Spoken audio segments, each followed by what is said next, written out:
It was a cold, gray morning when I set about repairing the barn floor.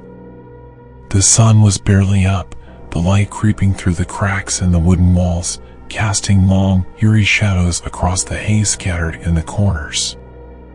My hands were stiff from the early chill, but I'd been putting off the work long enough.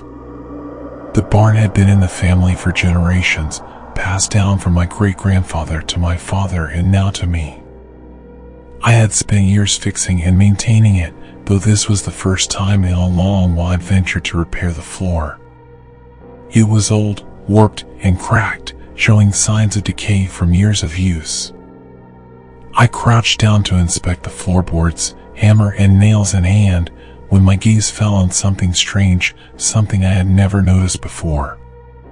A rusted metal ring embedded in the wood, almost entirely hidden beneath layers of dirt and dust. It looked like part of the floor, but the more I stared, the more out of place it seemed. I wiped away the dust and knelt closer. The ring was part of a trapdoor.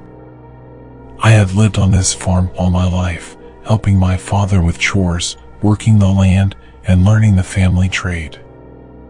I'd spent countless hours inside this barn, but I had never, not once, seen a trapdoor in the floor. My heart began to race, an unease settling in my chest. I reached out and pulled at the ring. The metal creaked, resisting at first, but finally it gave way, and the door swung open with a heavy groan. A wave of musty air hit me, earthy and damp, like the scent of something long buried. I hesitated, standing there, staring down into the dark abyss beneath me. The pit smelled of rot and decay. A cold shiver crawled up my spine, but my curiosity got the better of me. What was down there? What could possibly have been hidden beneath this barn all these years? I grabbed the flashlight I always kept in my pocket and shone the beam down into the hole. The light barely reached the bottom, revealing only a narrow, wooden staircase leading downward into the dark. My hand shook as I held the light steady. I had a feeling deep in my gut that something wasn't right, but the temptation to investigate was too strong. With a sigh, I carefully stepped down onto the first step, the wood creaking under my weight. I winced at the sound, but it held. Each step was further down into the earth, the air growing colder as I descended.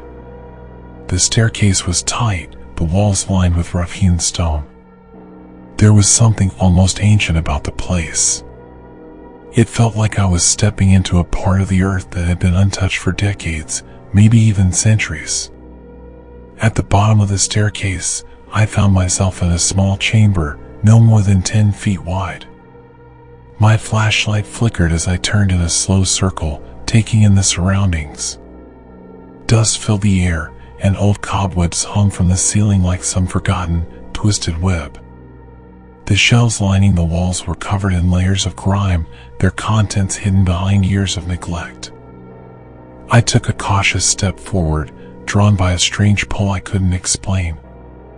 The shelves were filled with oddities, old journals, their pages yellowed with age, torn clothing, frayed and brittle, faded photographs, faces in sepia tones that seemed vaguely familiar, though I couldn't place them. And then, my eyes fell on something else, something darker. At first, I thought it was a trick of the light, but when I moved closer, I could see it clearly. Fragments of bone. My stomach turned. They weren't animal bones. These were smaller, too fine, and too human. They were scattered across one of the shelves, buried beneath a pile of old papers and torn cloth. I could barely breathe. What the hell was going on down here? Why had I never seen this before? The bones were partially buried beneath a leather-bound journal that had seen better days. I picked it up, feeling the weight of it in my hands. It was thick, with pages that crackled as I opened it. The handwriting was old, but still legible. The first few pages were filled with mundane things, dates, weather patterns, farm reports. But then the entries began to change. The writing grew more erratic, the words jagged and frantic, as though the author had been losing their grip on reality. The voices, they grow louder at night. I hear them in the walls, beneath the floorboards. I've hidden the bones now, but I know it won't be enough. It never is. They want more. My hand shook as I turned the pages, each one more disturbing than the last. It felt like I was reading someone's descent into madness, but there was something chillingly familiar about it. The mention of bones, the sense of dread, the whispered voices, it all felt wrong. I turned to the last page, my heart hammering in my chest. The ink was still fresh, like it had been written only yesterday. I don't know who's been here, but they're watching me. Watching all of us. The door is open, and they've come through. It's too late now. It's already too late. I slammed the book shut, the sound echoing in the quiet chamber. My mind raced. I felt like I was suffocating down here, surrounded by things I didn't understand, things I wasn't sure I wanted to understand. I looked around the room again, as if seeing it for the first time. The shelves, the bones, the journals, it was as if someone had been hiding something down here for years. Maybe even for generations. And the worst part? The worst part was the feeling that this was just the beginning. What had my family been involved in? What secrets had been kept hidden beneath this barn, in the very earth where we had lived for so long? I backed away from the shelves, my breath shallow. My head was spinning, but I couldn't shake the feeling that I was being watched. I turned toward the staircase, my footsteps echoing in the silence as I ascended quickly, my hand clutching the rusted ring of the trapdoor. The cold, damp air followed me as I pulled the door shut behind me, sealing the hidden chamber away once more. But I knew one thing for sure, there was more history in this barn than I could ever have imagined. And whatever I'd uncovered down there, it wasn't over. It had only just begun. The sun had set hours ago, leaving the barn in a heavy darkness. The moon was a sliver in the sky, barely a glimmer of light to guide my way. I stood in front of the barn, my breath coming in ragged bursts. I hadn't planned on returning so soon, but the discovery from last night kept gnawing at me, pulling at the corners of my mind like a persistent itch I couldn't scratch. I didn't know what I was hoping to find, answers, perhaps, or maybe just a sense of relief that the whole thing had been a figment of my imagination. But deep down, I knew that wasn't true. The things I uncovered were real. The bones, the journals, the unsettling whispers that had filled the air when I opened that trapdoor, they were real. I had to go back. I grabbed the same flashlight from last night, its beam weak but steady in my grip, and pulled open the barn door. The familiar scent of hay and wood greeted me, though it did little to comfort me now. The barn felt different tonight, darker, heavier. My footsteps echoed on the wooden floor, the sound unnaturally loud in the silence. I felt the weight of the air pressing in around me, thick and stifling. The barn was vast, but it felt suffocating tonight, as though something was coiling itself around me, just out of sight. I swallowed hard, my throat dry. I made my way to the trapdoor, my hands trembling as I pried it open once more. The stench of earth hit me immediately, the same dark, oppressive smell from the night before. I shone the flashlight down, and the narrow staircase greeted me like an old friend, one I couldn't trust. With a deep breath, I descended again. The air grew colder as I made my way down the steps. Each creak of the old wood beneath my boots sent a jolt of unease through my body. My skin prickled with the feeling that something was watching me. The flashlight's beam flickered as if protesting my presence, but I kept moving forward, driven by a need to know what more this place had hidden from me. At the bottom, the chamber stretched out before me, just as I left it. The shelves stood like silent sentinels, the bones still lying in their grotesque arrangement. But tonight, something was different. There was a tension in the air, a crackle that made the hairs on my neck stand up. I wasn't sure if it was just my nerves, but I couldn't shake the feeling that something had changed, something in the room was waiting. I moved to the shelves, my flashlight dancing across the objects, now feeling more like relics of something cursed than forgotten treasures. The journals still sat in their haphazard pile, but this time, one of them caught my attention. It was newer than the others, its leather binding still intact, though aged. The pages inside were yellowed, but the ink was fresh, almost as though someone had written in it just yesterday. I opened it, my hands shaking. The first few pages were mundane, detailing the weather and mundane farm tasks, just like the others. But then, the entries grew darker, more urgent. The handwriting twisted and bent, becoming frantic as the writer spoke of strange gatherings, of whispers that echoed through the barn at night, of people dressed in robes, performing rituals under the light of the moon. I stopped, my heart pounding in my chest. I turned the page. The next entry was signed with a name I didn't recognize, one of my ancestors, someone from generations ago. It was dated over a century ago, but the name still stirred something deep in me, like a half-forgotten memory. The ritual was performed in the barn again tonight. The sacrifice was chosen, and we called upon the old ones.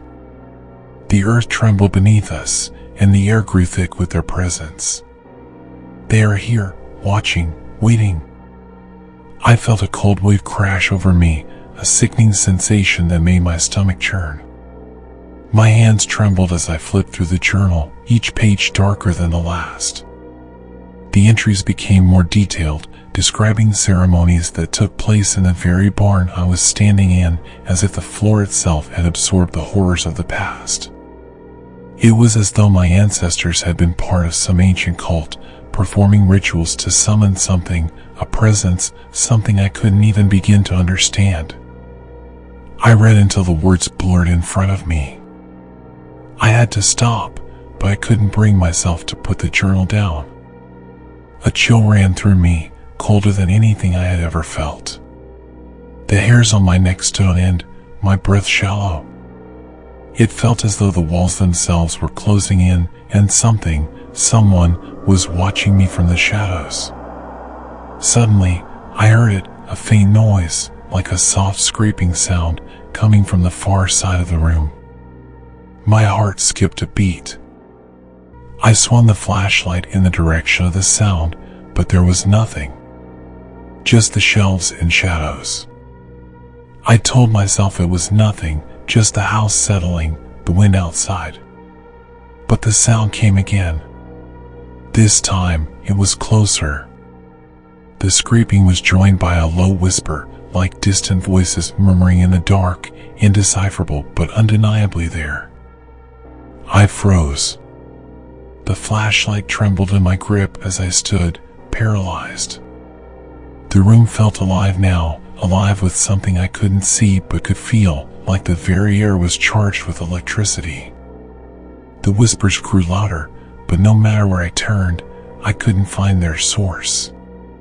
The draft in the chamber grew colder, and I could feel it against my skin, like fingers grazing across my neck.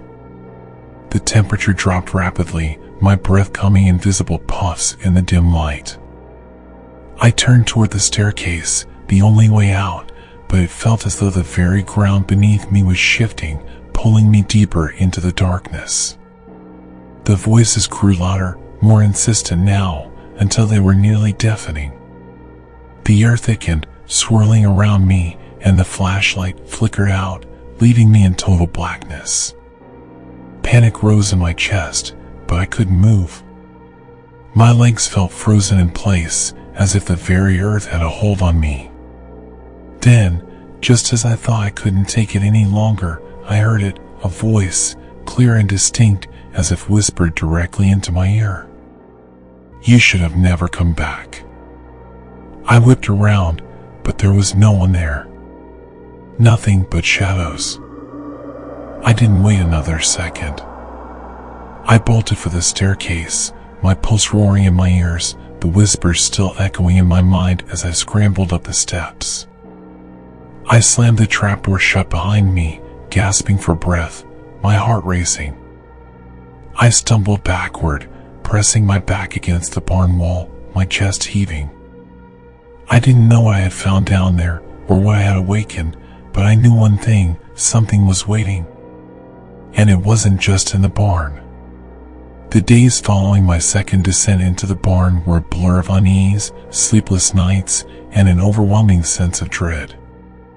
I couldn't stop thinking about what I discovered in that underground chamber, the journals, the bones, the rituals performed in my very own barn. It felt as though the air around me had thickened, as if the earth itself was pressing in, suffocating me with its secrets.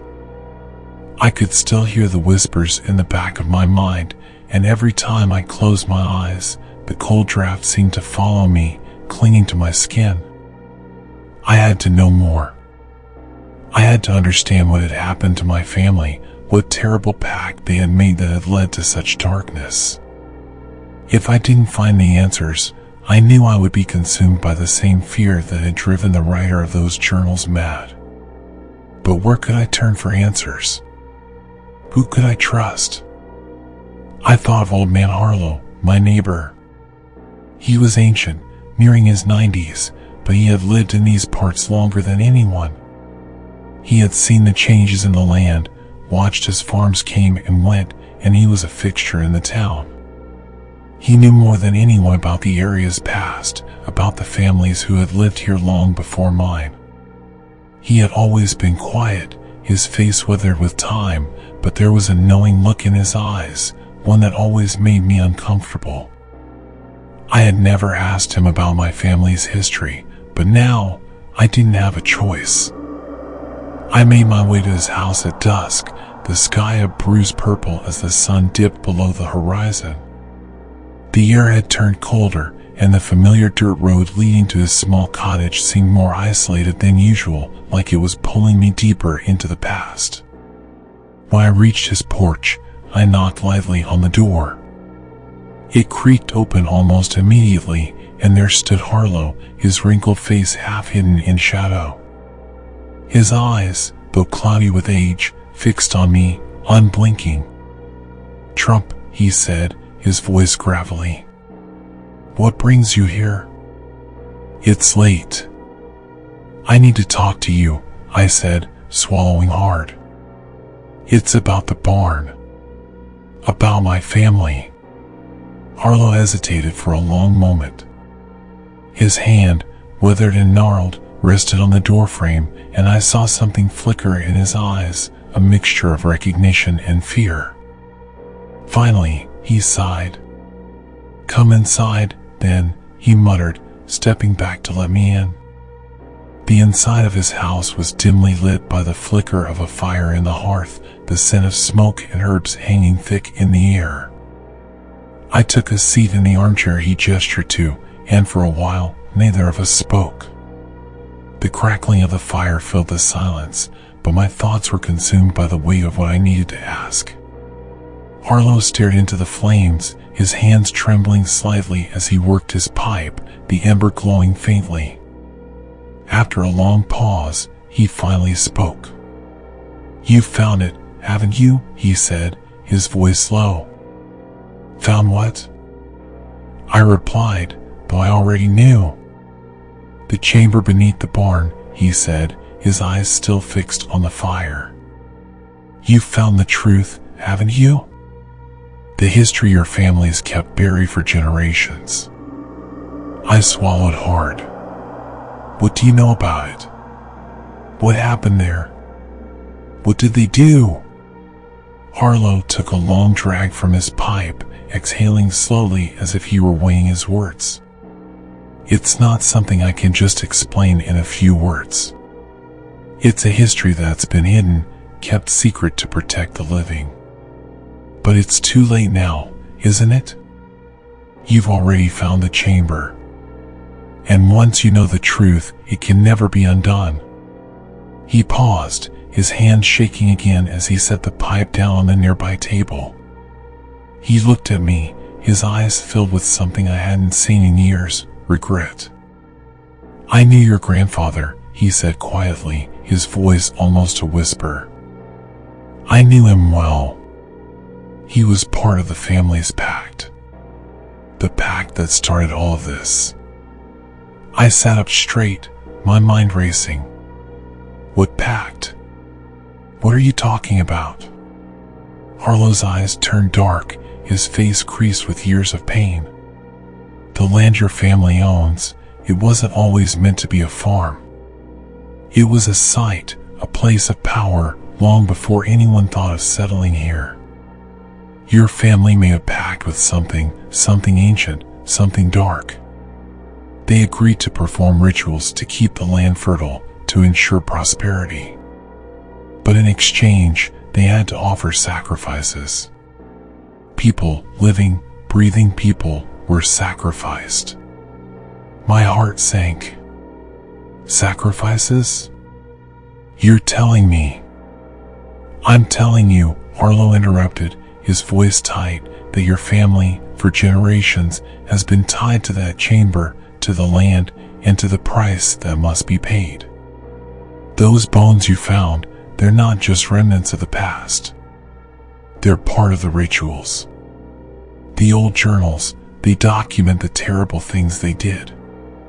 And it never stopped, Trump. It never stopped. I felt the world tilt beneath me, a dizzying sense of vertigo threatening to send me crashing to the ground. My family? My bloodline? Responsible for this? I could barely comprehend it. Your grandfather, he tried to end it, Harlow continued. But the pact, it has a hold. It's not something you can just walk away from. And now, it's come full circle. You've returned to the barn, haven't you? The whispers you heard, they've been waiting for you. I stood abruptly, shaking with the force of what Harlow had revealed. I could feel my chest tightening as if the air itself were thick with something malevolent, something ancient and powerful. I have to go, I said, my voice hoarse. I have to know more. Harlow's eyes grew wide, as if a sudden realization had struck him. You don't know what you're doing, he warned. You can't just walk in there and expect answers. It's not just history you're dealing with. There's something alive in that chamber. Something that wants to be free. Ignoring his warnings, I left his house, my mind reeling.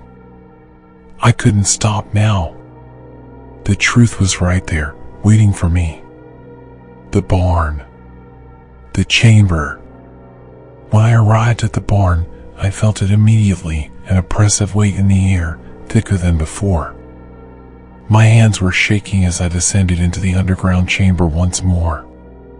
The flashlight flickered to life, its beam cutting through the darkness.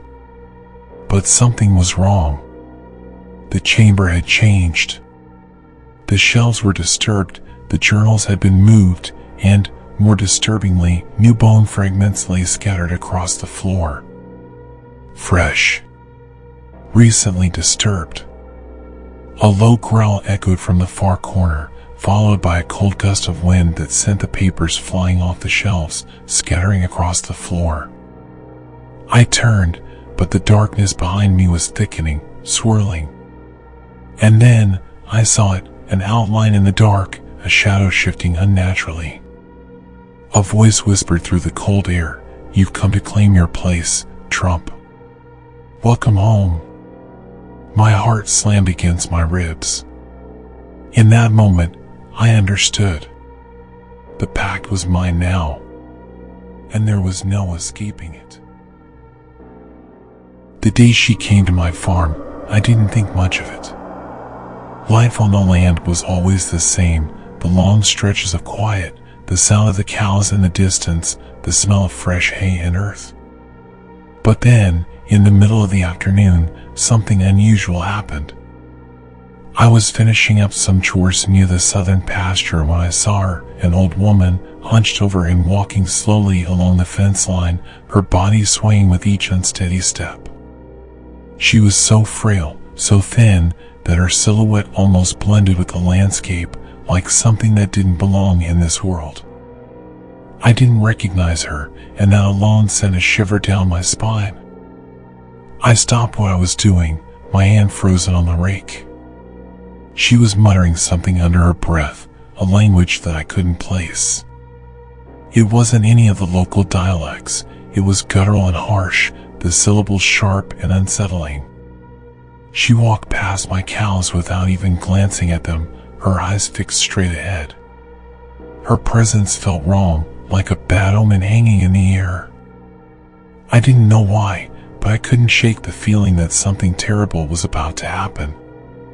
The cows, usually docile, shifted uneasily as she passed. Their bodies tensed, and several of them snorted, stamping their hooves nervously.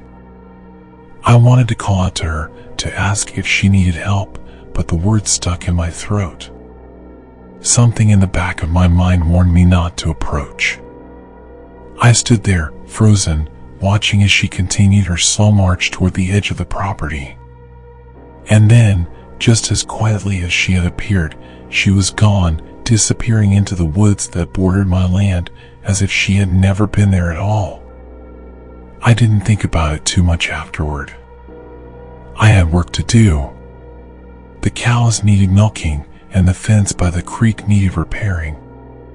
Life on the farm went on, as it always did. But the next morning, something happened that made me regret not confronting that strange woman. I found Lily, my healthiest cow, lying motionless in the middle of the field. At first, I thought she had simply collapsed, but as I got closer, I realized something was horribly wrong. Her body was twisted unnaturally, the legs bent at odd angles, her head lolling to one side in a grotesque way. Her fur was slick and matted with a dark, sticky substance that I didn't recognize at first. I reached out to touch her, but then I froze. The smell hit me, rotting flesh, something rank and putrid. The cow had been dead for days, maybe even longer, though I knew for certain she hadn't been when I last checked on her. I felt a cold knot in my stomach, a sense of dread I couldn't shake. I ran my fingers over the darkened patches of her body. It was like her flesh had been eaten away, almost as though it had decayed before its time. Her eyes were wide open, frozen in a silent scream.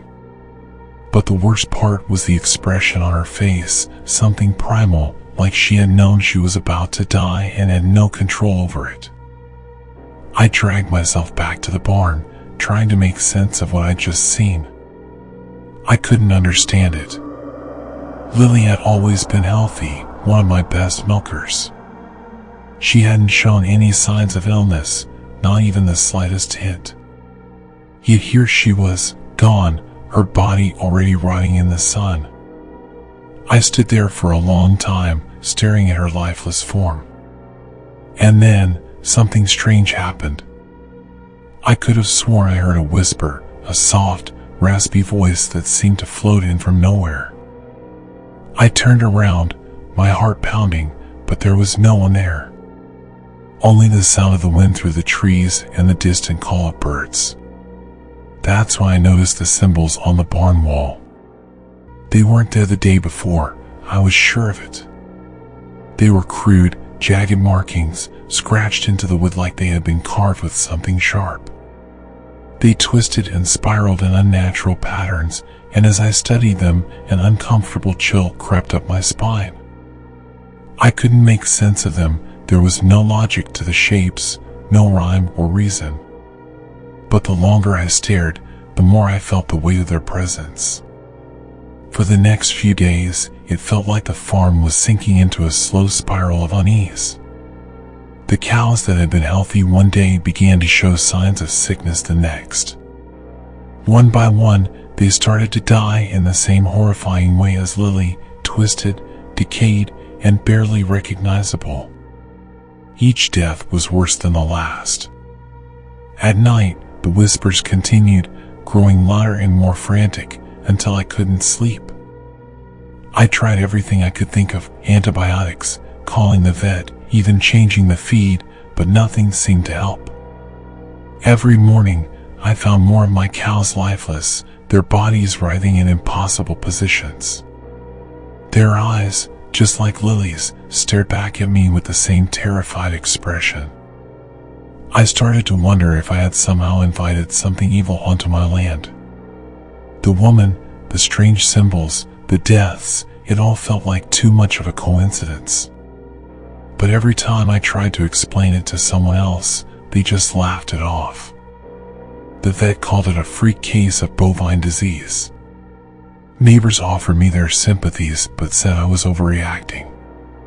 None of them understood the gravity of what was happening. I wasn't just losing livestock, I was losing a part of myself. That's when I went to the edge of the property, near the woods where the old woman had disappeared. I wasn't sure what I was looking for, but something about that spot felt important, like it held the key to what was happening. I walked deeper into the trees, the branches scratching at my skin, the whispers growing louder with each step. The air grew thick, heavy, like the world around me was holding its breath. And then I saw it, a small, withered stone, half buried in the dirt. It looked old, ancient even, and as I knelt down to touch it, I felt a jolt of electricity shoot through my fingertips. The ground beneath me shifted, and I stumbled back, my heart racing. The stone had been a marker of some kind, and it seemed to pulse with a dark energy I couldn't explain. When I stood up, I noticed something even worse, the woman's footprints. They led into the woods, disappearing just like they had the first time. But this time, the trail didn't stop. It seemed to go deeper, further than I was willing to follow. I didn't go back to the house that night. Instead, I stayed at the barn, unable to escape the feeling that something was watching me. As I sat in the darkness, the whispers grew louder, swirling around me like a storm. I couldn't escape them, no matter how hard I tried. I began to wonder if I had truly invited something onto my land, or if it had already been there all along, waiting for the right moment to strike. And that old woman, with her strange mutterings and eerie presence, was she a warning or the one who had brought this curse down upon me? I didn't know, but I feared I was about to find out. The day I reached out to the folklorist, I felt like I was running out of options. With every cow that died, my grip on reality seemed to slip further. The losses were mounting, one after another, and I couldn't understand why it was happening. I had no clear explanation, no rational reason to explain the unnatural decay and twisting of my livestock. All I had was the old woman's unsettling visit and a deep sense of dread that clung to my farm like a storm cloud that never passed. The folklorist's name was Elena, a woman who had lived in the area her entire life. I'd heard of her before, but I never thought I'd have reason to seek her out. She was known for studying the superstitions and dark folklore of this region, so I figured if anyone could give me a straight answer, it would be her. I found her cottage on the edge of the woods, far from the main road. It was as old as the land itself, perched on a hill overlooking the valley below. The moment she opened the door, I felt a chill run down my spine. Her eyes were sharp, intelligent, but there was something in them, a weariness, that suggested she had seen too much in her lifetime.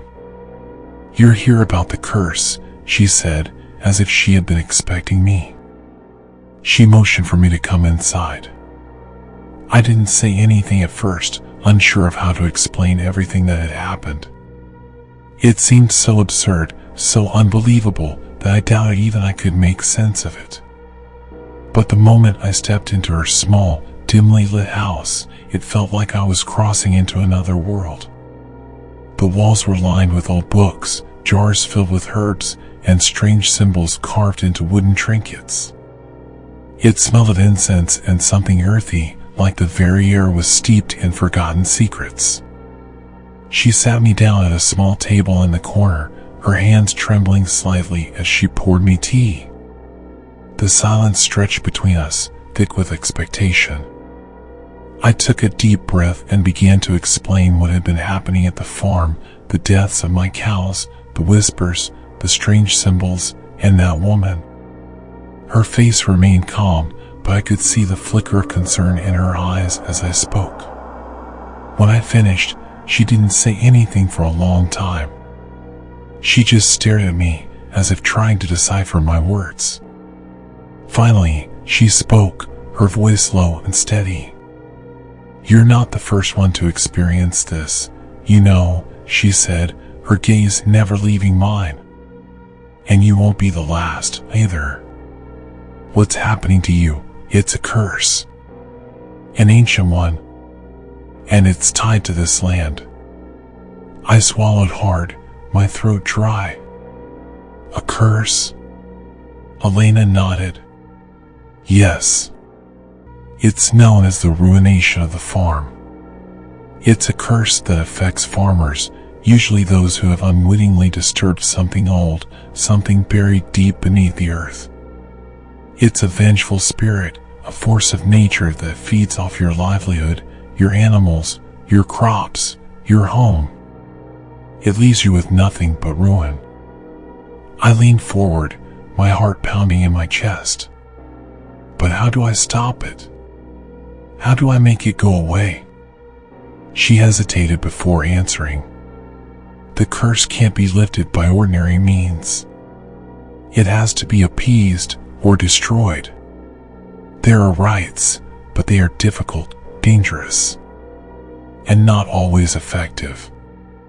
It requires offerings, sacrifices, things you may not be willing to give." I felt the weight of her words pressing down on me, and a cold shiver ran down my spine. "Sacrifices?" She nodded again. "The old woman you saw, she's part of it.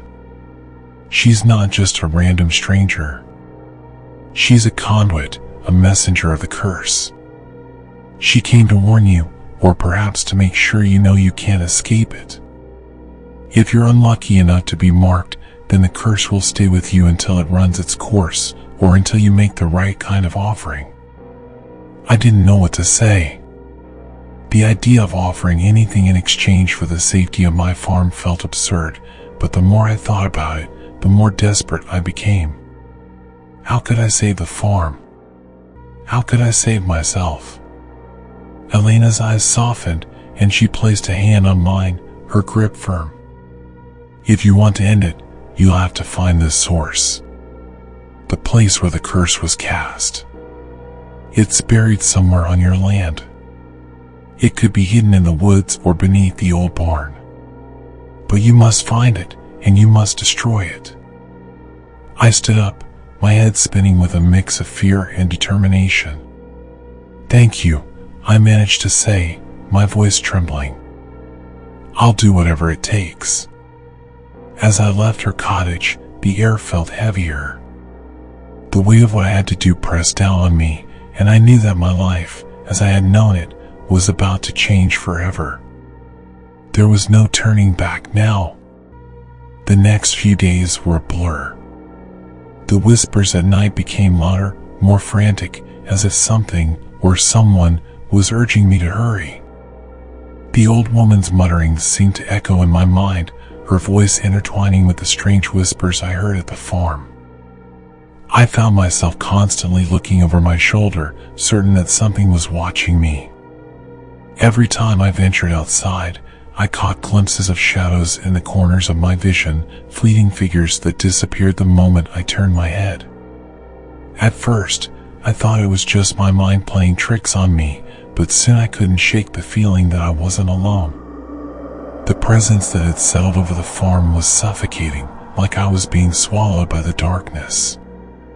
My neighbors began to avoid me. At first, I thought it was because of the cattle deaths, but it became clear that they were afraid of what was happening to my farm. They said nothing outright, but I saw the way they looked at me when I passed by, the way they quickly turned away. It wasn't long before they stopped coming to help with the harvest, stopped even acknowledging my presence. I was isolated, cut off from the world. One night, when the mist rolled in thick and heavy across the fields, I heard it, the eerie lowing of a cow. It was distant at first, barely audible, but it grew louder, closer. I stepped out of the house, my breath forming clouds in the cold night air, and looked across the pasture. Through the mist, I saw them, figures, ghostly shapes, moving slowly across the field. My heart stopped.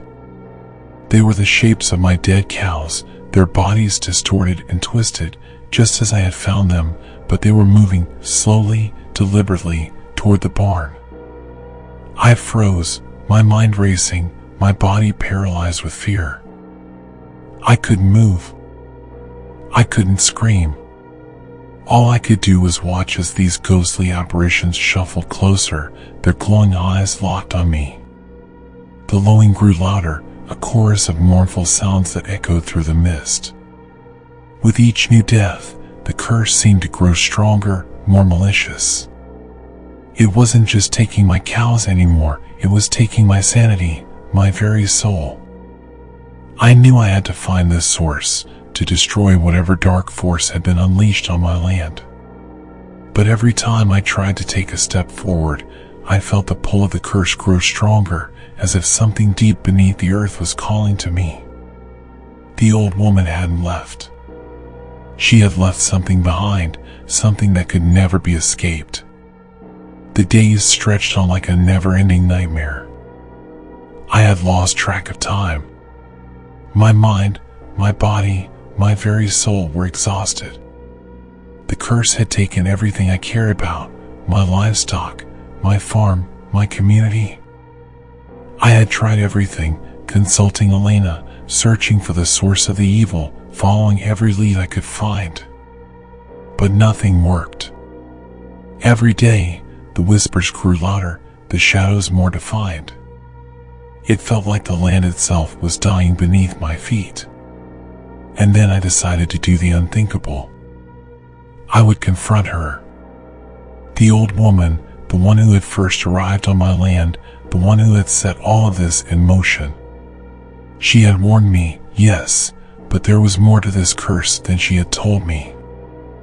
I had to know the truth, whatever it was, even if it meant facing the horror she had unleashed. I couldn't live like this anymore, not with the land rotting beneath my feet, not with my mind unraveling day by day. I spent days searching, retracing her steps through the woods, combing the edges of the farm. But she was always just out of reach. It was like she had become part of the land itself, blending into the shadows, as if she were never really there in the first place.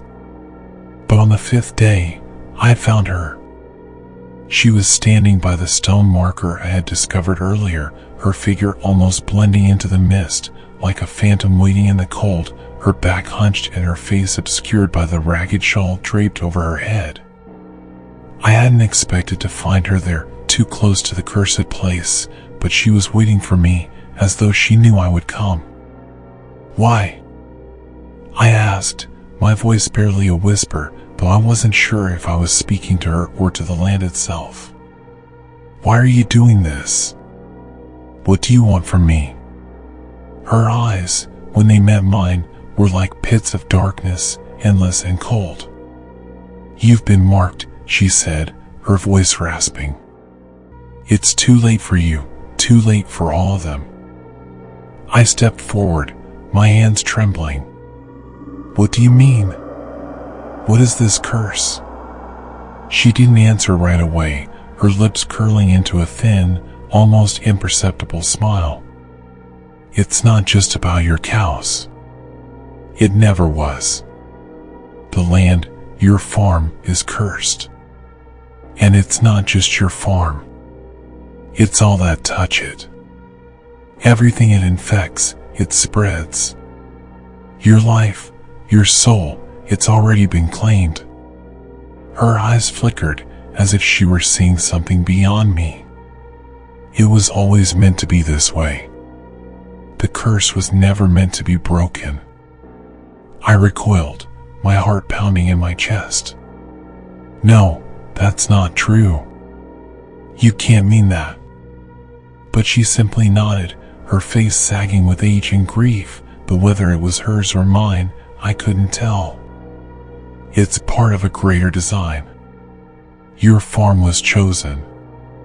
You were chosen. This place has always been a gateway, a threshold between two worlds. I felt a chill run down my spine. The air around us felt heavier, suffocating. A gateway? What does that mean? The old woman looked past me, toward the now dead land that once teemed with life. It means that the land was never yours to begin with. It was always a vessel, a place of sacrifice. You think it's just the cows that have died, but it's not. It's the soil, the air, the very ground beneath you. And when the curse spreads, it takes everything. The animals, the people. It poisons the earth. The roots of it go deep, deeper than you could ever imagine. I shook my head, my thoughts scrambling. But why?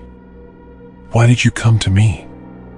She raised a gnarled hand and pointed toward the horizon, where the field had once been green but now was blackened, the earth dry and cracked, like it had been scorched by fire.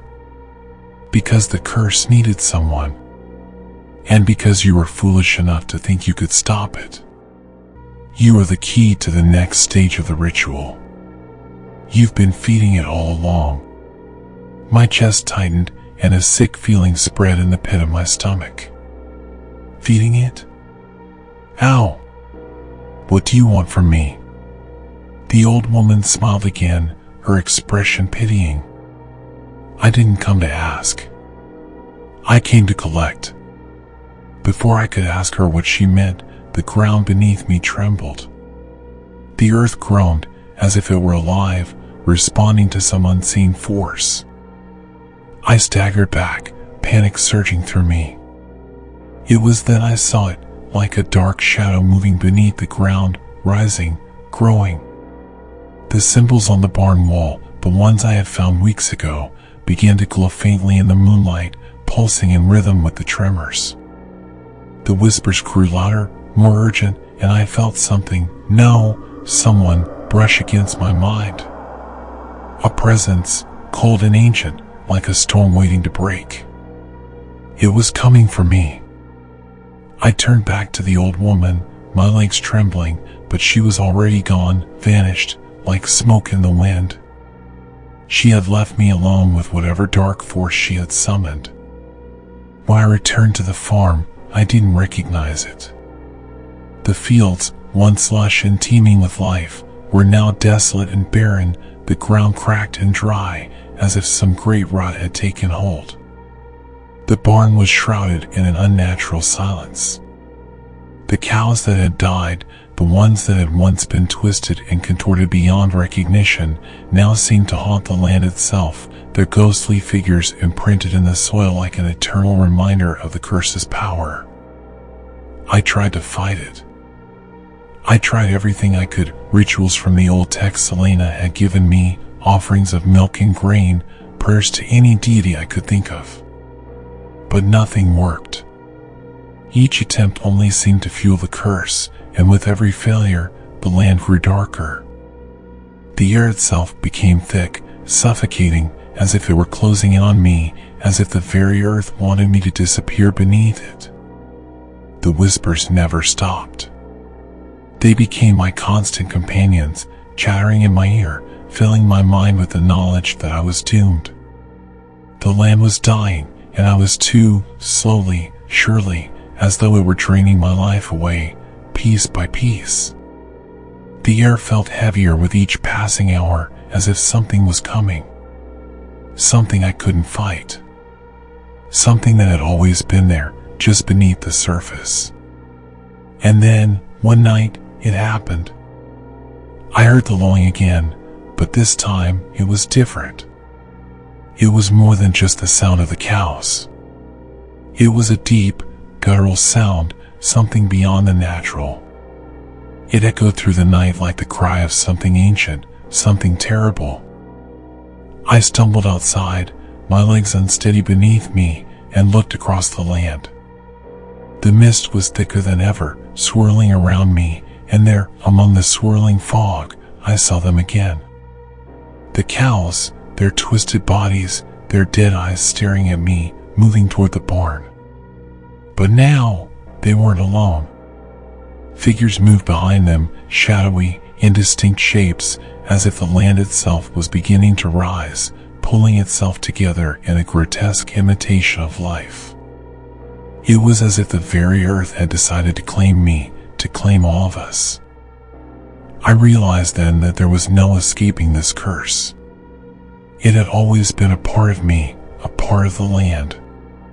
And now, I was its final offering. I ran toward the barn, but my legs wouldn't carry me fast enough.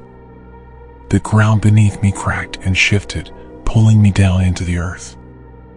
I felt it closing around me, the earth's dark, ancient hunger consuming me. And as I sank into the soil, I heard the last whisper, a voice that was both hers and something else, something darker, deeper. You are mine.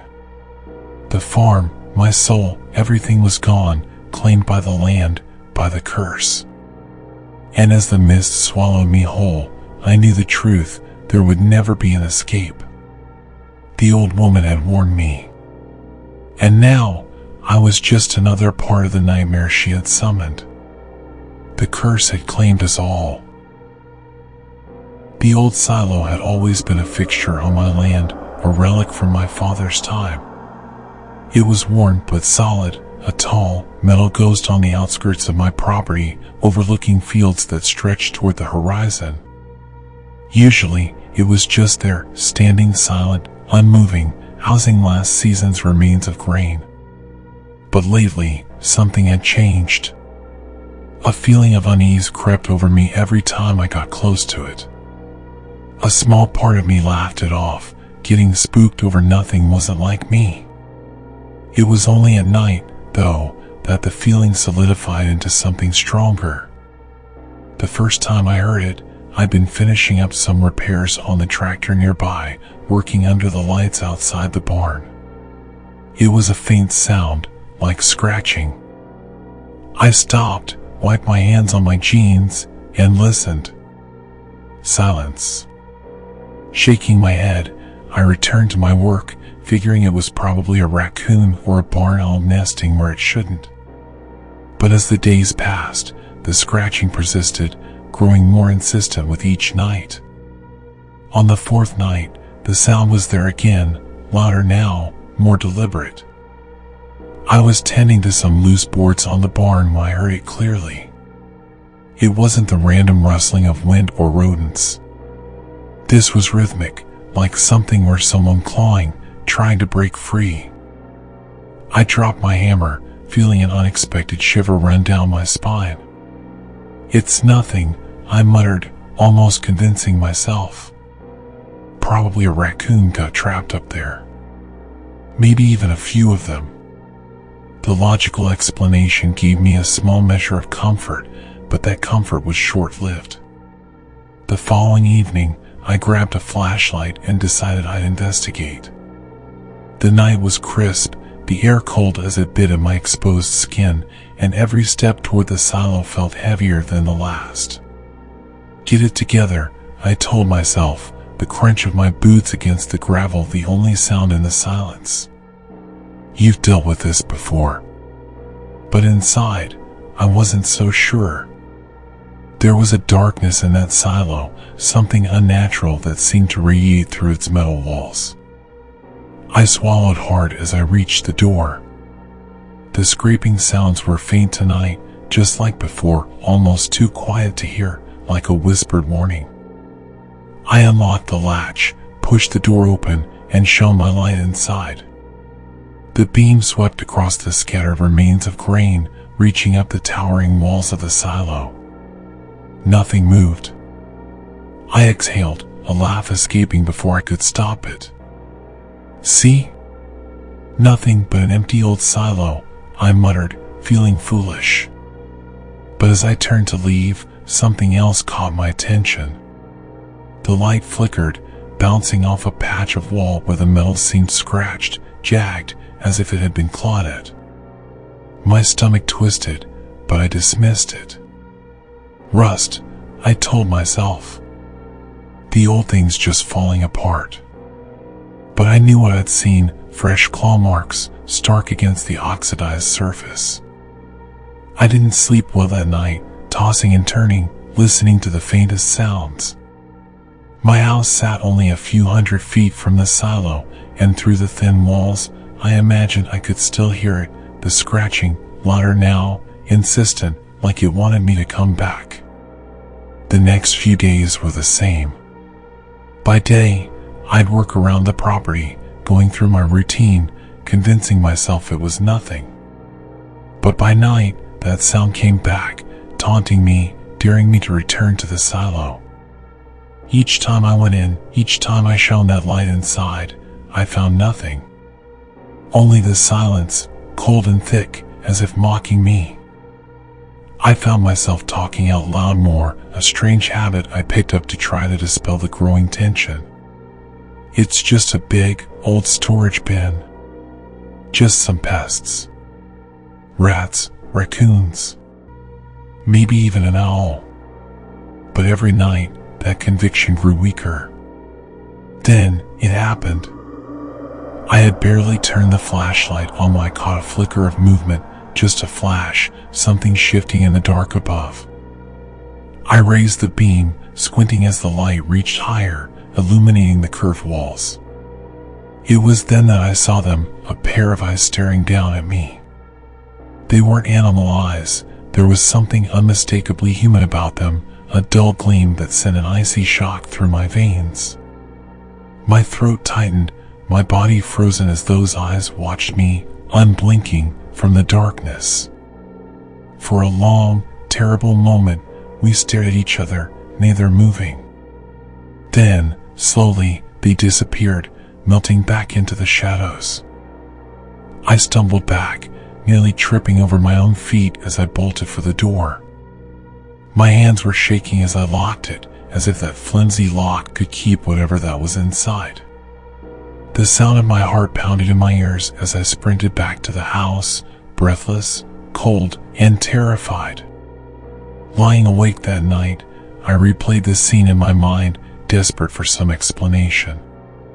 Maybe I'd imagined it, just the beam of my flashlight hitting a shadow.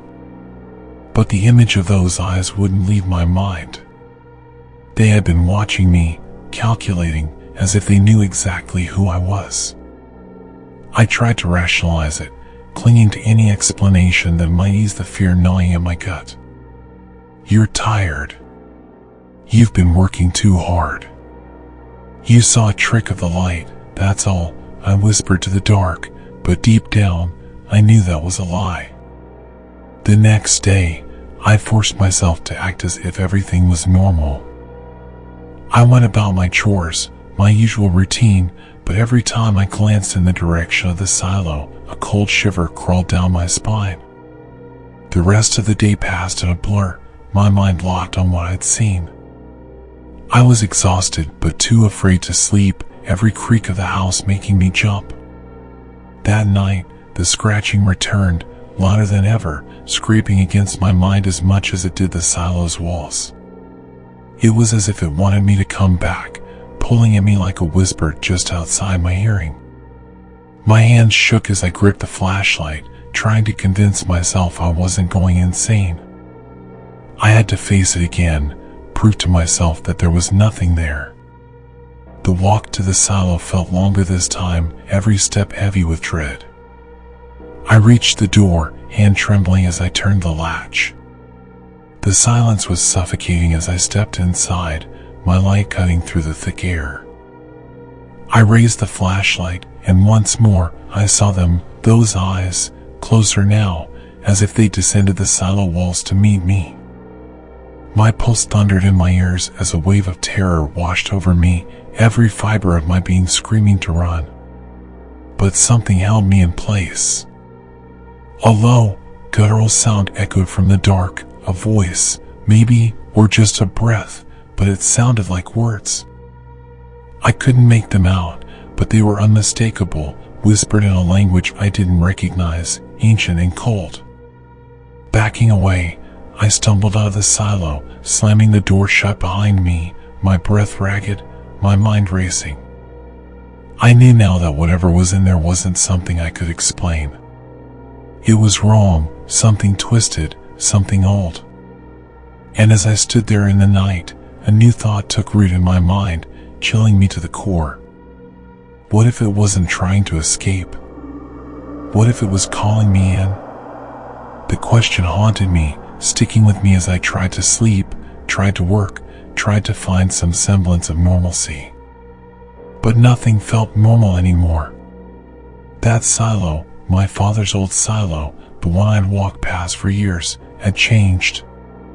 It was like a living thing now, a presence lurking on my land, waiting, watching. And as the days passed, I realized the scratching wasn't just louder at night. It was everywhere, echoing in my mind even in the light of day. No matter where I went, I could feel those eyes, watching, waiting for me to come back. A week passed, but the scratching didn't stop. It grew louder, bolder, like it was mocking me. The silence on the property had thickened, as if even the wind didn't dare blow near the silo anymore. I tried to work, to push through my daily routine, but the fear gnawed at me. I was done ignoring it. Whatever was inside the silo, I was going to confront it. Late one night, I grabbed my shotgun, hands gripping the cold metal with a newfound determination. This time, I wasn't going to let anything stop me. With my flashlight strapped to my wrist, I started walking toward the silo. Each step echoed louder than the last, and I could feel something in the darkness shift, as if the very air around me were holding its breath. The scratching grew louder, like nails clawing down a chalkboard, scraping against my nerves. It was relentless, beating in time with my footsteps, and with each inch I closed, it intensified, morphing into something more aggressive. I stopped just short of the silo door, my heart thundering, hand shaking on the shotgun. "Come on out," I shouted, my voice trembling. "Whatever you are, show yourself." Silence. Then, from somewhere above, there was a shuffle, the sound of something heavy scraping against the metal. My flashlight caught something moving in the shadows, a pale, gaunt figure, nearly skeletal, its limbs too long, too thin, retreating into the upper reaches of the silo. I froze, my stomach dropping as I caught sight of its hollow face, half hidden in darkness, its eyes gleaming with a faint, sickly light. But in a flash, it was gone, slipping away into the darkness. A scream choked in my throat, and I stumbled back, tripping over a rock. My flashlight clattered to the ground, the beam bouncing around wildly. I scrambled to pick it up, but by the time I steadied it, the silo was silent again, still as a tomb. Back in my house, I sat in my dimly lit kitchen, staring at the back of my hands, which were scraped raw. I couldn't shake the image of that figure, the way it had looked at me as if sizing me up. It was real. Whatever it was no trick of the light. I knew that now. I wasn't dealing with pests or wildlife, something much darker had taken root on my property. But where had it come from? I started asking around town. Most folks knew my family's farm well enough, and a few of the older residents offered vague stories, the kind passed down from one generation to the next. An old man at the feed store leaned in close when I brought up the scratching noises, lowering his voice as if he were telling a ghost story. "You ever heard of the Parker family?" he asked, his eyes narrowing. They own that land way before your folks." I shook my head. I'd never heard of them. "Funny thing about them," he continued, scratching his stubbled chin. "People used to say they had strange practices, rituals, or whatever you call it, like they were messing with things they shouldn't have.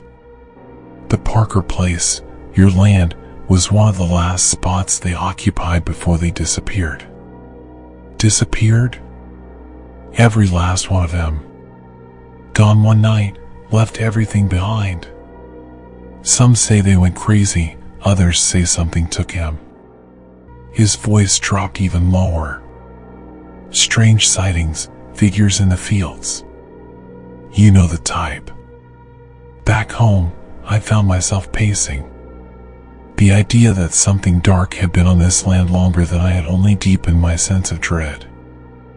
I wanted to write it off as small-town superstition, but the image of that figure stayed with me, haunting me. I decided to do my own research, diving into town records, old newspaper clippings. There wasn't much on the Parkers, just a few mentions of the family, and then nothing. No graves, no explanation. They just vanished. The scratching didn't let up. If anything, it seemed to sense my growing fear, becoming more erratic. One morning, as I walked toward the barn, I noticed a line of footprints in the soft dirt near the silo. They weren't mine, and they definitely weren't from any animal I knew. The prints were long, thin, with deep claw-like impressions, like something had been circling the silo. That night, I lay in bed, half awake, when a new sound emerged, a low, guttural growling, faint but unmistakable, rising from the direction of the silo. I tried to ignore it, but it was as if the noise burrowed into my mind, demanding my attention. I couldn't stand it any longer. I threw on my jacket, grabbed the flashlight, and made my way outside. As I approached the silo, I noticed strange markings on the metal, symbols scratched deeply into the surface that hadn't been there before. Some looked almost like crude letters, while others were intricate patterns that twisted and looped. They were old, yet they looked fresh, as if someone, or something, had carved them recently. I swung open the silo door, shotgun raised, heart pounding. The scratching stopped instantly, leaving only a suffocating silence. I turned on my flashlight, sweeping the beam slowly around the interior. Shadows clung to every corner, thick and heavy, as if they were hiding something, retreating just beyond the light's reach. As I took a step inside, something crunched beneath my boot. I looked down and froze. A small bone, clean and white, lay on the ground. I crouched down, picking it up with a trembling hand. It wasn't the bone of any animal I recognized. It was too delicate, too human. My mind reeled, the implications setting in like ice. My flashlight caught movement above me. I tilted the beam, and once again, I saw the figure, pressed against the far wall, its limbs contorted in a way that defied reason.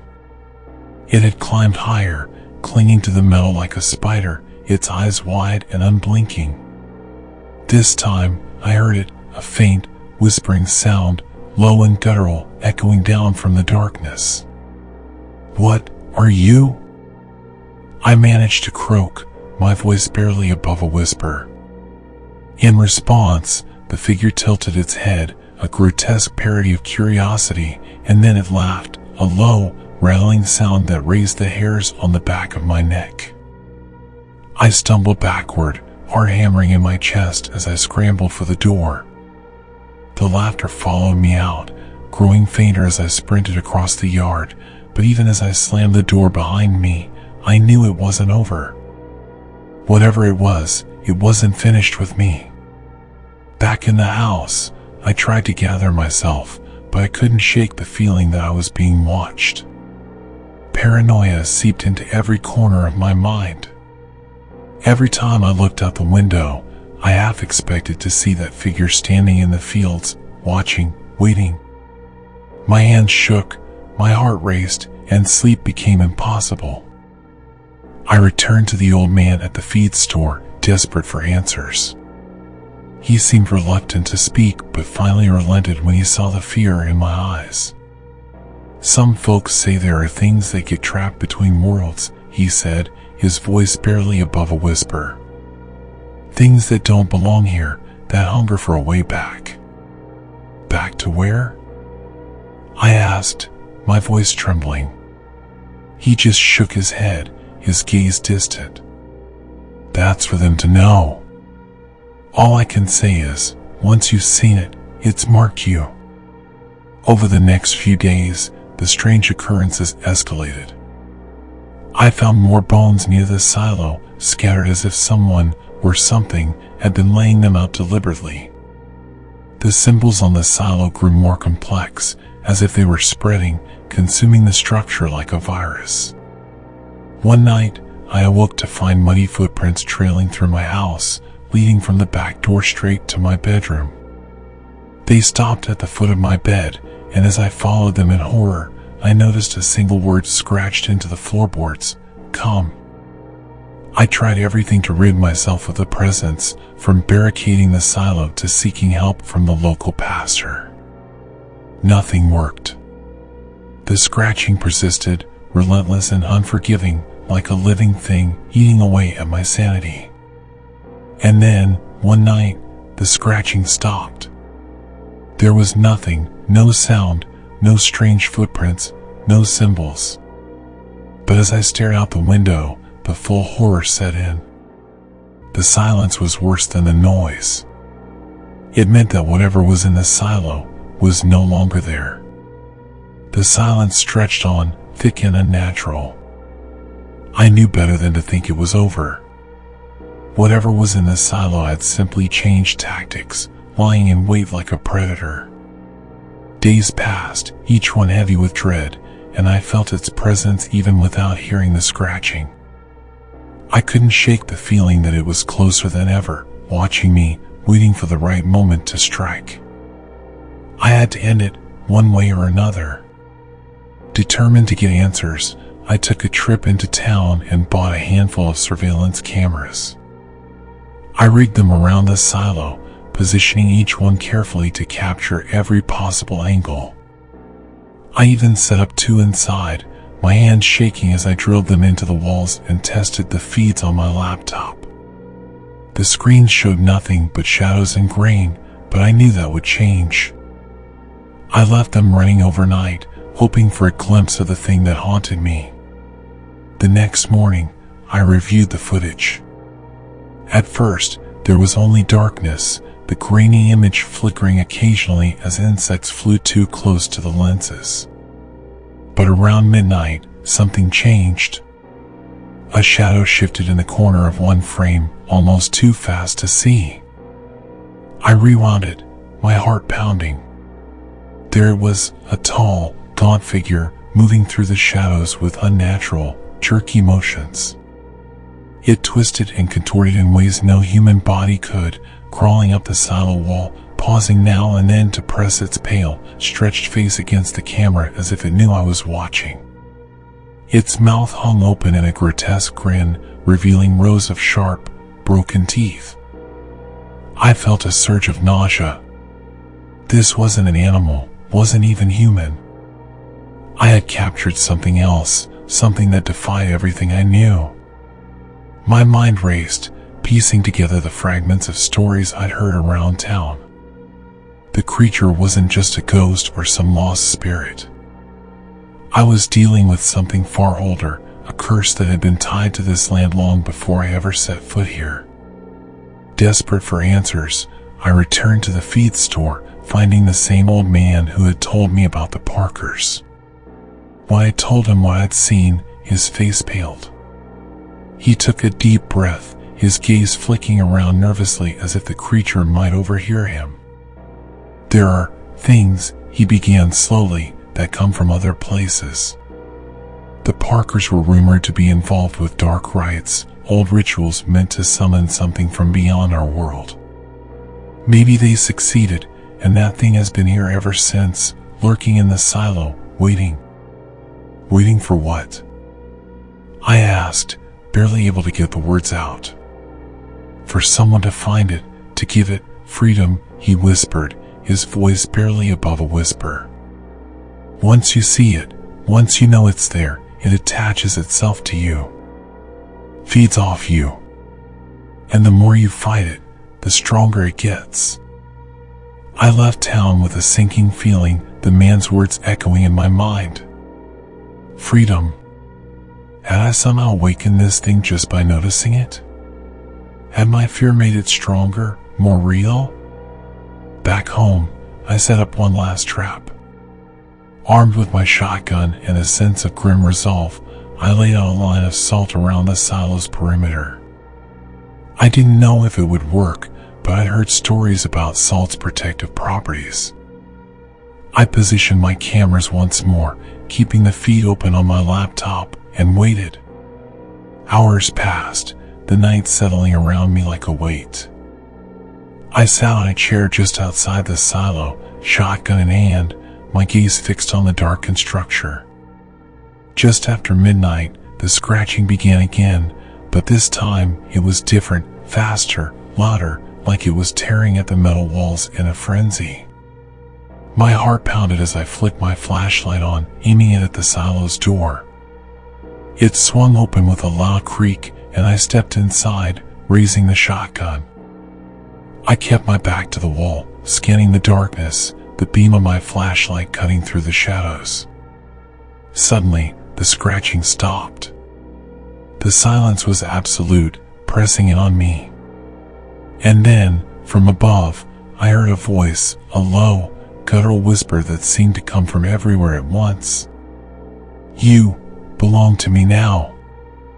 I froze, my flashlight shaking in my grip as I slowly aimed it upward.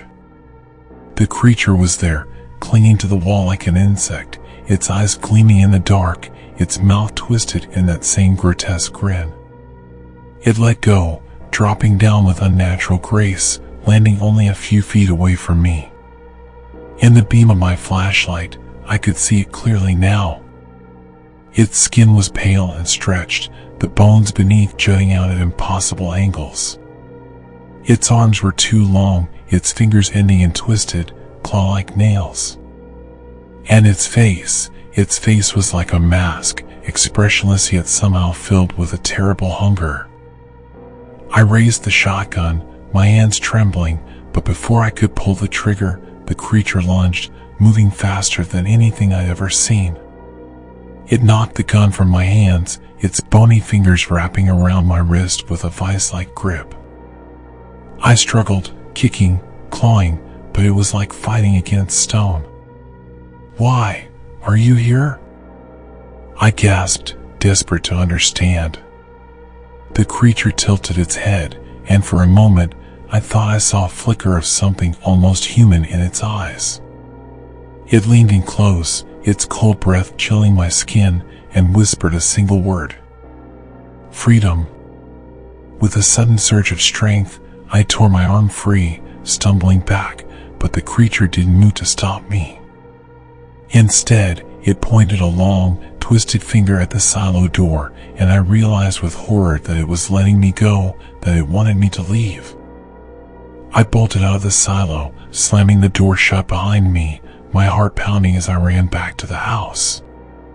Inside, I locked every door, every window, and collapsed against the wall, gasping for breath. I had escaped, but the relief was short-lived. Deep down, I knew it wasn't over. The following day, I checked the cameras, my stomach churning as I saw the footage. The creature had stayed inside the silo all night, its eyes fixed on the door, as if waiting for me to return. But then, just before dawn, it did something strange. It turned to the camera, staring directly into the lens, and mouthed a single word, soon. I knew I couldn't stay. The creature was bound to the land, to the silo, but I had given it a glimpse of freedom, and now it was fixated on me. I packed my things, left the farm behind, and drove as far as I could, not daring to look back. Months have passed since that night, but the memory haunts me still. Sometimes, I hear scratching in my sleep, faint whispers that tug me back to the silo, as if the creature's voice is lodged deep within my mind. I've moved halfway across the country, but the feeling of being watched never leaves me. The creature is out there, waiting, biding its time. And as the nights grow longer, I can't shake the feeling that someday, somehow, it will find me again.